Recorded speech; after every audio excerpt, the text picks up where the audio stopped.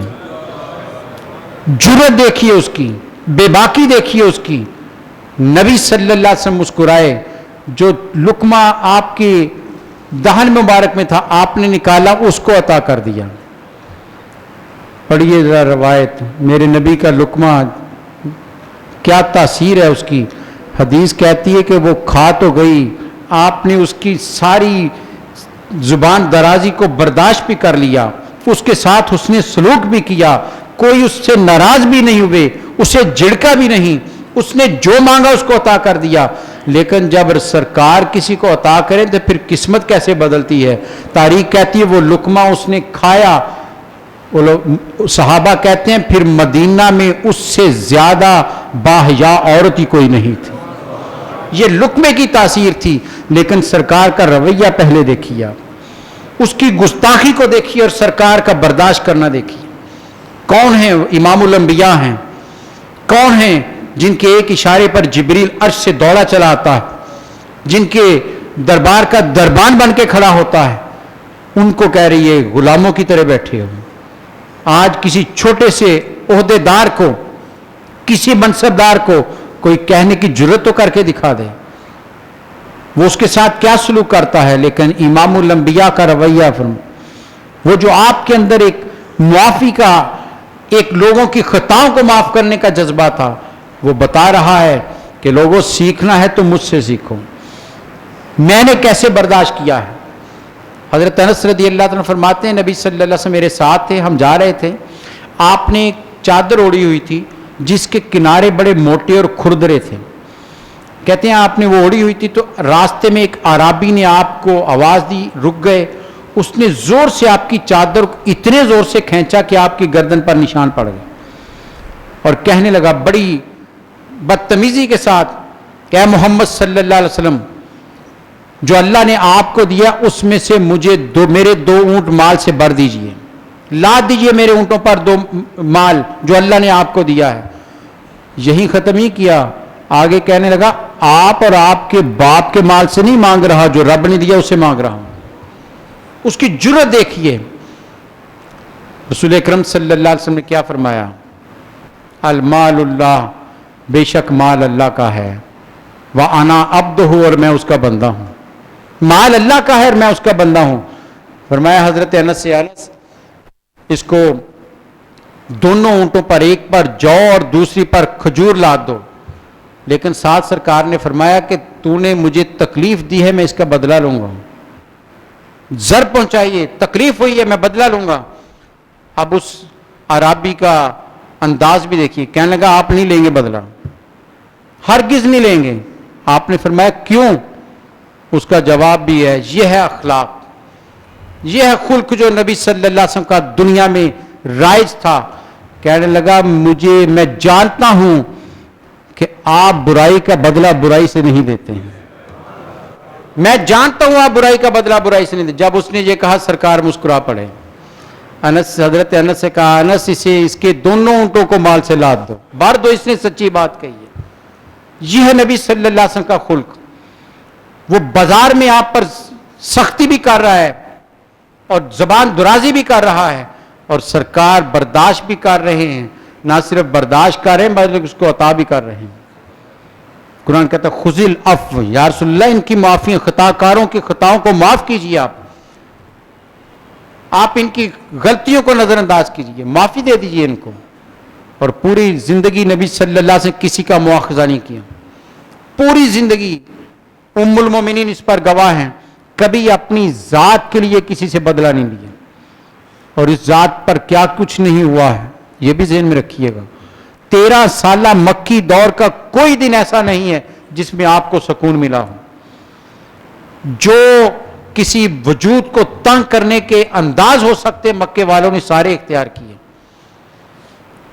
زبان کا، ہاتھ کا، قریبی دوستوں پر، خاندان پر، ہر طرح کا آپ پر حملہ کیا ہے، لیکن پلٹ کر کہیں بھی میرے سرکار نے جواب نہیں دیا ہے۔ روایت ہے کہ غزوہ احد میں آپ جانتے ہیں سرکار دو جہاں صلی اللہ علیہ وسلم کے زخم آ گئے، دندان مبارک پر زخم آئے، چہرے پر زخم آئے، خون بہا، سیدہ کائنات گھر سے باغی آئیں، انہوں نے مرہم پٹی کی سرکار کی، آپ تشریف فرما تھے تو صحابہ نے کہا یا رسول اللہ صلی اللہ علیہ وسلم آپ اللہ سے دعا کرتے، ان کے لیے بد دعا کرتے، تباہ ہو جاتے، یہ غضب اترتا ان پر۔ تو سرکار نے فرمایا کیا کہہ رہے ہو، میں تو لوگوں کے لیے رحمت بن کر آیا ہوں، زحمت بن کر نہیں آیا۔ فرمایا رحمت بن کر آیا ہوں، زحمت بن کر نہیں آیا۔ ہاں تم کہتے ہو ہاتھ اٹھا لیتا ہوں، دعا مانگتا ہوں، اللہ مہد قومین فإنہم لا یعرفون، اے اللہ میری قوم کو ہدایت دے دے، یہ میرے مرتبے کو نہیں جانتے۔ ان کی خطا پر پھر پردہ ڈال دیا، یہ نہیں کہا یہ گستاخ ہیں ان کو معاف کر دے، فرمایا یہ میرے مرتبے کو نہیں جانتے، کم علم ہیں، انہیں خبر نہیں کس کے سامنے کھڑے ہیں، اس لیے کم علمی کی وجہ سے ان کو معاف کر دیں۔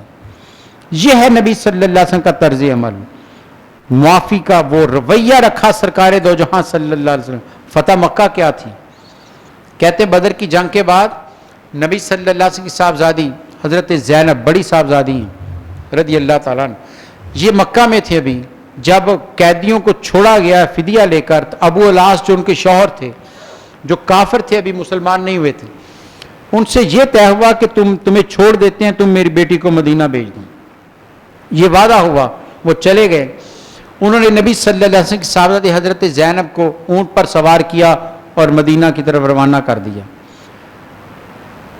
کہتے ہیں کہ حبار بن الاسود ایک کافر تھا، اس سے خبر ہوئی تو وہ پیچھے بھاگا، اس نے نبی صلی اللہ علیہ وسلم کی صاحبزادی پر دور سے نیزہ مارا جو آپ کے شکم مبارک پر لگا۔ آپ کے ہاں بچے کی ولادت ہونے والی تھی، وہ ایسا لگا کہ وہ حمل آپ کا ضائع ہو گیا، آپ اونٹ سے نیچے گر گئیں، زخم آیا، بعض کہتے ہیں اسی زخم سے آپ دنیا سے چلی گئیں۔ کتنا باپ کے لیے دکھ ہے یہ، کتنا ایک صدمہ ہے۔ کہتے ہیں بعد میں نبی صلی اللہ علیہ وسلم جارانہ میں موجود تھے کہ حبار بن الاسود سامنے آیا، صحابہ نے شور مچا دی، یا رسول اللہ یہ حبار ہے، آپ نے فرمایا بیٹھ جو اسے آنے دو، بیٹھ جو اسے آنے دو۔ وہ آیا، سامنے کھڑا ہو گیا۔ اب ذرا سوچئے ایک باپ کی اس جذبے کو ذہن میں رکھیے جس کی بیٹی پر یہ ظلم کیا گیا ہو، کتنا غصہ ہوگا، اس کا قاتل یا اس کا ظلم کرنے والا سامنے بھی آ جائے، کیا اس کے اندر انتقام کے جذبات ابھرتے ہیں۔ اور ادھر سرکار دو جہاں صلی اللہ علیہ وسلم تشریف فرمائے، حبار کو دیکھا، صحابہ طیش میں ہیں، کہہ رہے ہیں یا رسول اللہ حبار اسے مار دیتے ہیں، قتل کرتے ہیں جس نے آپ کی صاحبزادی پر حملہ کیا۔ آپ نے حکم دیا بیٹھ جاؤ، سارے سب بیٹھ گئے۔ اسے کہا قریب آؤ، وہ آ گیا، سامنے کھڑا ہو گیا اور کیا کہنے لگا، اے محمد صلی اللہ علیہ وسلم میں گواہی دیتا ہوں اشہد ان لا الہ الا اللہ و اشہد ان محمدن عبدہ و رسولہ، میں گواہی دیتا ہوں کہ اللہ کے سوا کوئی معبود نہیں، اور یہ بھی گواہی دیتا ہوں کہ آپ اللہ کے رسول بھی ہیں اور اس کے بندے بھی ہیں۔ کلمہ پڑھا اس نے، اور ساتھ ہی کہنے لگا میں نے یہ جرم کیا تھا، آپ کتنے کریم ہیں، کتنے مہربان ہیں، میں بھاگا، میں صحراؤں میں گیا، کہیں سکون نہیں ملا، کسی نے مجھے پناہ نہیں دی، میں نے عجم میں جانے کا ارادہ کر لیا تو مجھے کسی نے کہا کہاں بھاگے جا رہے ہو، ارے معافی بھی تو اسی در سے ملتی ہے، آ جاؤ اسی در پر۔ اس لیے یا رسول اللہ میں آپ کے پاس آیا ہوں، میں اپنی ساری خطائیں تسلیم کرتا ہوں، سارے جرم مانتا ہوں، مجھے معاف کر دیجئے۔ آپ نے مسکرا کر کہا جاؤ ہم نے تمہیں معاف کیا۔ یہ جذبہ کس کے اندر پیدا ہوگا؟ یہ ہے اسوہ رسول، یہ ہے جس کو قرآن کہتا ہے لقد کان لکم فی رسول اللہ اسوۃ حسنہ، ارے اسوہ حسنہ یہ ہے تمہارے لیے۔ ان کا عرش پر جانا ان کی شان ہے، لیکن یہ دشمن کے ساتھ سلوک کرنا امت کے لیے اسوہ ہے۔ یہ رویہ تھا نبی صلی اللہ علیہ وسلم کا۔ اتنا ظلم کرنے والوں کو کیسے معاف کر رہے ہیں، کیسے مسکرا کر اسے۔ وحشی کے ساتھ کیا کیا؟ روایت ہے کہ جب ابو سفیان ہر جنگ میں فتنہ انگیزی کرتے رہے، بدر میں وہ سامان لینے گئے تھے، پیچھے جنگ ہوئی، احد میں کمان کرتے ہوئے آئے، مسلمانوں پر حملہ کیا، پھر اور بھی بہت سی جنگوں میں حملہ کیا، خندق میں وہ آئے، مسلسل حملے کرتے رہے، نبی صلی اللہ علیہ وسلم کی دشمنی میں ہمیشہ آگے رہے۔ جب مکہ فتح ہوا تو گرفتار ہو گئے۔ روایت ہے کہ ایک روایت کے مطابق جناب عمر فاروق رضی اللہ عنہ نے دیکھ لیا، حضرت عباس ان کے ساتھ تھے، پکڑ لیا۔ یہ چھپ کر دیکھ رہے تھے کہ مسلمان کیا کر رہے ہیں، ڈرے ہوئے تھے، کتنی طاقت کے ساتھ آئے۔ حضرت عباس نے دیکھ لیا، حضرت عمر کے ساتھ مل کر پکڑ کر نبی صلی اللہ علیہ وسلم کے پاس لے آئے، سامنے پیش کر دیا۔ اب یہ کون ہے جس کی بیٹی نے حضرت حمزہ کا دل کلیجی نکال کر چبانے کی کوشش کی تھی؟ ہندا کا باپ، جس نے ہر جنگ میں کمان کی ہے مسلمانوں کے خلاف، ہر سازش کی ہے اسلام کے خلاف، ہر موقع جو ہے ہاتھ سے نہیں جانے دیا اسلام کے خلاف، آج وہ گرفتار ہو کر سامنے کھڑا ہے۔ جب دیکھا ان کے رنگ اڑے ہوئے ہیں کہ آج تو معافی کوئی نہیں، آج تو یہ طاقت میں آئے ہیں، آج تو ایک ایک گناہ کا بدلہ مجھ سے لیں گے۔ اسے احد کی جنگ کا وہ منظر یاد آ رہا تھا، کیسے ان کے چچا کو شہید کیا گیا، کیسے ان کے ساتھیوں پر حملے ہوئے، کیسے ان کی ذات پر حملہ کیا گیا، ڈرے ہوئے سامنے تھے۔ سرکار مسکرائے، کہا ابو سفیان کیا اب بھی تیرا دل رب کی روشن حقیقت کو نہیں مان رہا؟ کیوں نہیں مانتے کہ اس کے علاوہ کوئی عبادت کے لائق نہیں؟ جب یہ کہا حضرت ابو سفیان کھڑے ہو گئے اور کہنے لگے اے محمد صلی اللہ علیہ وسلم، آپ کتنے کریم ہیں۔ جملے بڑے خوبصورت، آپ کتنے کریم ہیں، کتنے آپ معاف کرنے والے ہیں، کتنے لوگوں کی خطاؤں کو نظر انداز کرنے والے ہیں۔ میں اتنے جرم لے کر آپ کے پاس آیا اور آپ نے مجھے معاف کر دیا۔ آپ نے مجھ سے مواخذہ نہیں کیا، مجھ سے پوچھا نہیں، بلکہ مجھے دعوت دی ہے کہ تم بھی میرے ساتھ شامل ہو جاؤ۔ یہ سنا اور کلمہ پڑھ لیا، ایمان لے آئے وہ۔ یہ اخلاق رسول ہیں نبی صلی اللہ علیہ وسلم کے، یہ ہے وہ رویے جس نے لوگوں کے دلوں پر راج کیا ہے۔ بلال حبشی نے کوئی نبی صلی اللہ علیہ وسلم نے کوئی انہیں محل بنا کر نہیں دیا تھا کہ بلال تم غلام ہو تمہیں عالیشان محل بنا کر دیتا ہوں، نہیں۔ ارے زمین پر پڑے ہوئے کے ساتھ محبت کے بول بولے تھے، بلال ساری عمر فدا ہو گیا۔ جس کے کانوں نے ہمیشہ سخت جملے سنے تھے، جس کے کانوں نے ہمیشہ گالیاں سنی تھی، جس کے جسم نے ہمیشہ لاٹھیاں برداشت کی تھی، ارے وہ نرم نازک جسم کے ساتھ مس کر رہے ہیں، سینے سے لگا رہے ہیں، محبت کے پھول ان کے کانوں میں اتر رہے ہیں۔ بلال ساری عمر نبی صلی اللہ علیہ وسلم کے قدموں میں بچھے رہے۔ یہ اخلاق رسول کا وہ کرشمہ تھا کہ ایسا وجود پھر کبھی واپس نہیں گیا۔ حضرت زید کے بارے میں کہتے ہیں، زید بن حارثہ نبی صلی اللہ علیہ وسلم کے غلام تھے، ان کے گھر والے تلاش کرتے کرتے مدینہ پہنچے، اپنے کہتے ہیں بعض کہتے ہیں چچا تھا، بعض کہتے ہیں باپ تھا جو ڈھونڈتا ہوا آیا، خاندان کے لوگ تھے، انہوں نے پہچان لیا یہ ہمارا بچہ ہے، اور انہوں نے بھی پہچان لیا، باتیں ہوئی، گفتگو ہوئی، پہچان گئے، گفتگو کرنی شروع کر دی۔ نبی صلی اللہ علیہ وسلم گھر میں تھے، آپ تشریف لائے تو انہوں نے کہا کہ یہ ہمارا بچہ ہے، گم ہو گیا تھا، بکتا رہا، آپ کے پاس آیا ہے، ہم لینے آئے ہیں۔ سرکار نے کیا ارشاد فرمایا؟ یہ نہیں کہا اس کی میں نے اتنی قیمت دی ہے پیسے دو اور لے جاؤ، فرمایا اس سے پوچھ لو، اگر جانا چاہتا ہے میری طرف سے کوئی پابندی نہیں، لے جاؤ اسے۔ انہوں نے زید سے کہا چلو ہمارے ساتھ، تو حضرت زید کا جواب سنیے، یہ اخلاق کریمانہ کی انتہا ہے۔ جو میرے نبی صلی اللہ علیہ وسلم سے محبت کی ہے، جو انہیں مقام دیا ہے، حضرت زید اپنے باپ سے کہہ رہے ہیں، بچھڑے ہوئے باپ سے سالوں بعد ملا ہے، کہتے ہیں کہ تو باپ ہے، ملا مجھے خوشی ہوئی ہے، لیکن میں آپ کو یہ بات بتا دوں، جو مرتبہ جو عزت مجھے محبت یہاں ملی ہے، میں قسم اٹھا کر کہتا ہوں مجھے آپ بھی نہیں دے سکتے تھے۔ باپ سے کہہ رہے مجھے وہ محبت آپ بھی نہیں دے سکتے تھے جو مجھے ان کے قدموں میں ملی ہے، میں یہاں سے نہیں جانے والا. نہیں گئے حضرت زید وہاں. یہ کس لیے کہ نبی صلی اللہ علیہ وسلم کا وہ اخلاق تھا، وہ رویہ تھا جس نے لوگوں کو گرویدہ کر لیا. حضرات گرامی، آج کیا ہے ہمارے اندر؟ سوچئے گا ذرا. آج باپ کی بات بیٹا توجہ سے نہیں سننے کو تیار. باپ اولاد پر ایک جابر کی طرح حکومت کرتا ہے. استاد شاگردوں پر ظلم کی انتہا کرتا ہے. شیخ تو غریب مرید کے گھر میں تشریف نہیں لاتے ہیں الا ماشاء اللہ، گستاخی نہ ہو جائے، فتویٰ نہ لگ جائے، لیکن یہ حقیقت ہے. آج ہمارے رویے سیرت رسول سے بہت دور ہو چکے، بہت آ گیا ہمارے درمیان. میرے نبی تو رویے یہ دکھا رہے ہیں. روایت کہتی غریب سے غریب صحابی جب بھی کبھی آپ کو کہتا ہے سرکار میرے گھر دعوت کے لیے آئیے، آپ کبھی انکار نہیں کرتے، کبھی انکار نہیں کا ساتھ چل پڑتے تھے. چلو میں آتا ہوں تمہارے ساتھ. پڑھیے ذرا سیرت کے واقعات. مدینہ کے غریب سے غریب لوگ بھی آپ کو بلاتے، سرکار تشریف لے جاتے تھے. بتا دیا ارے اگر غریبوں کی یہ سرپرستی نہیں کریں گے تو کون کرے گا؟ دنیا تو ہمیشہ ظلم کرتی ہے چھوٹے پر. ارے چھوٹوں کو محبت دینے والے تو میرے رسول ہیں، سینے لگانے والے تو میرے رسول ہیں. ارے ظلم کرنے والوں کو معاف کرنے والا وجود تو میرے رسول کا ہے.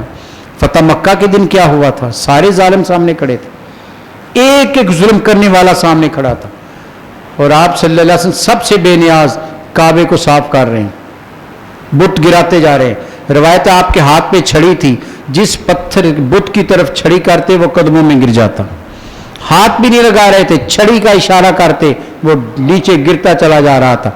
جب کعبے کو صاف کر دیا، بتوں سے خالی کروا دیا، حرم کو حرم بنا دیا، توحید کا مرکز بنا دیا، پھر توجہ ان کافروں کی طرف گئی اور ان سے پوچھا بتاؤ آج تمہارے ساتھ کیا سلوک کروں؟ انہوں نے کہا خیرن اخن کریم وابن اخن کریم، اچھائی کی امید ہے، آپ کریم بھائی ہیں اور کریم بھائی کے بیٹے ہیں. جب مکے والے وہ ظالم کہہ رہے تھے کریم ہیں آپ، ہمیں آپ کے سے کرم کی امید ہے. اور پھر کرم دنیا نے دیکھا ہے، ایسا کرم تو کائنات نے نہ پہلے کبھی دیکھا نہ بعد میں دیکھا. کیا فرمایا؟ فرمایا پھر آج میں تم سے وہی کہتا ہوں جو میرے بھائی یوسف نے اپنے بھائیوں سے کہا تھا، لا تثریب علیکم اليوم، آج تم پر کوئی گناہ نہیں، اذهبوا انتم الطلقاء، جاؤ میں نے تم سب کو معاف کر دی، سب کو معاف کر دیا، عام معافی دے دی. حضرت ابو ہریرہ کہتے ہیں اس کے واقعے کے کچھ عرصے کے بعد ایک جگہ ہم سرکار تشریف فرما تھے، ہم ساتھ تھے، تو ایک کافر اس نے دیکھا کہ زیادہ آپ کے ساتھ لوگ نہیں ہیں، وہ تلوار لے کر آپ پر حملے کی نیت سے آ گیا، پکڑا گیا. دیکھا تو یہ وہ تھا جس کو اس دن معافی ملی تھی، فتح مکہ کے دن جس کو معاف کیا گیا تھا. کہتے ہمارے دل میں خیال آیا کہ اس کو سرکار سزا دیں گے، کہیں گے اسے کہ میں نے اس دن تمہیں معافی دی، جتائیں گے اس کو، اور تو پھر مجھ پر حملہ کرنے آیا. حضرت ابو ہریرہ کہتے ہم حیران رہ گئے، سرکار نے پچھلا ذکر ہی نہیں کیا، ذکر ہی نہیں کیا کہ میں نے تمہارے ساتھ کیا کیا تھا، تو کیوں آ گیا؟ ہم تو جتاتے ہیں کہ تیرے ساتھ فلاں وقت میں نے یہ کیا، پھر میں ذکر بھی نہیں کیا. پھر صحابہ سے کہا چھوڑ دو اسے، معاف کر دو اسے، خبر نہیں ہے، جانے دو. پھر اسے معاف کر دیا. آئیے آج ہمیں ایسے رویوں کی پہلے سے زیادہ ضرورت ہے. آج ہم اندر سے سخت ہو گئے ہیں. نرمی لانی ہے تو سرکار کی سیرت کو پڑھیے، زبان کو نرم کیجئے. اور نرمی کا طریقہ، صحابی آپ کے پاس یا رسول اللہ سے میرا دل بہت سخت ہے، کیا کروں؟ کوئی وظیفہ بتائیے. آپ نے کیا وظیفہ بتایا؟ فرمایا کسی یتیم کے سر پر محبت سے ہاتھ پھیرا کرو، دل نرم ہو جائے گا. اس میں دو باتیں ہیں، ایک تو تمہیں احساس ہوگا کہ میں اگر میرے خاندان کے لوگ ہیں، آج بڑا ہو گیا ہوں، میرے سرپرست موجود تھے، میرے ساتھ بھی یہ ہو سکتا تھا، میں بھی یتیم ہو سکتا تھا. ایک یہ احساس تمہیں ہوگا، اور دوسرا تمہیں احساس پیدا ہوگا کہ اس کے ساتھ اچھا سلوک کروں. یہ پیچھے رہ گیا ہے، اس کا والی کوئی نہیں، اس کے سر پر کوئی نہیں ہے، تم اس کی مدد کرو گے. تو فرمایا جاؤ کسی غریب یتیم کے سر پر محبت کا ہاتھ رکھو، تمہارا دل نرم ہو جائے گا۔ آج ہمیں دل نرم کرنے ہیں، سختیاں دور کرنی ہیں، زبان پر جو کڑواہٹ ہے اسے ختم کرنی ہے۔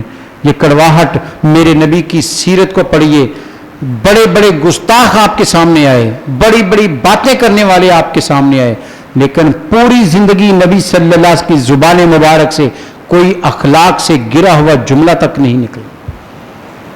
ایک لفظ تاریخ نہیں بتاتی کہ آپ نے کبھی کوئی ایسا جملہ کہا ہو۔